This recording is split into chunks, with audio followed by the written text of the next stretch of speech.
عن أبي عبد الله الصادق عليه السلام قال: إن لكل شيء قلبا، لكل شيء، ما يقول للحيوانات، ما يقول للنباتات، ما يقول للجمادات، كل شيء له.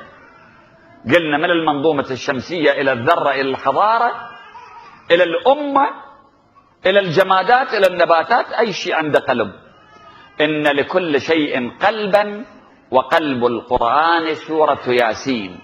فمن قرأ ياسين في نهاره قبل أن يمسي، قبل ما يصير بالليل، كان في نهاره من المحفوظين والمرزوقين حتى يمسي. ومن قرأها في ليلة قبل أن ينام وكل به 1000 ملك يحفظونه من كل شيطان رجيم ومن كل آفة. وإن مات في يومه أدخله الله الجنة وحضر غسله 30,000 ملك، كلهم يستغفرون له ويشيعونه إلى قبره بالاستغفار له. فإذا أدخل لحده كانوا في جوف قبره يعبدون الله، وثواب عبادتهم له، وفسح له في قبره مد بصره، وأمن من ضغطة القبر، ولم يزل له في قبره نور ساطع إلى عنان السماء،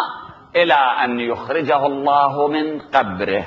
فإذا أخرجه، الآن قرأ سورة الياسين اليوم، مات، يحصل كل هذه الأشياء. فإذا أخرجه، يعني أخرجه رب العالمين، لم تزل ملائكة الله معه يشيعونه ويحدثونه ويضحكون في وجهه. تدري يوم القيامة يوم الأهوال، إنا نخاف من ربنا يوما عبوسا قمطريرا.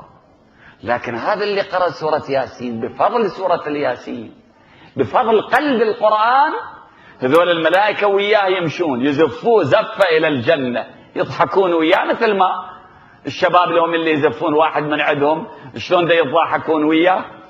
يشيعونه ويحدثونه ويضحكون في وجهه ويبشرونه بكل خير، حتى يجوزوا به الصراط والميزان ويوقفوه من الله موقفا لا يكون عند الله خلق أقرب منه إلا ملائكة الله المقربون وأنبياؤه المرسلون، وهو مع النبيين واقف بين يدي الله، لا يحزن مع من يحزن ولا يهتم مع من يهتم، ولا يجزع مع من يجزع.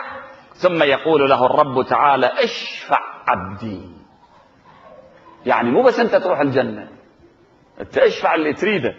اشفع عبدي أشفعك في جميع ما تشفع، وسلني عبدي أعطك جميع ما تسأل.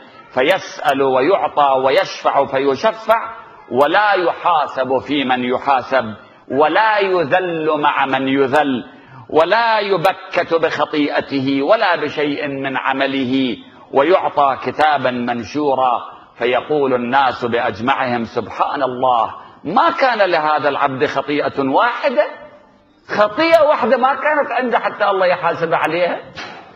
ويكون من رفقاء محمد.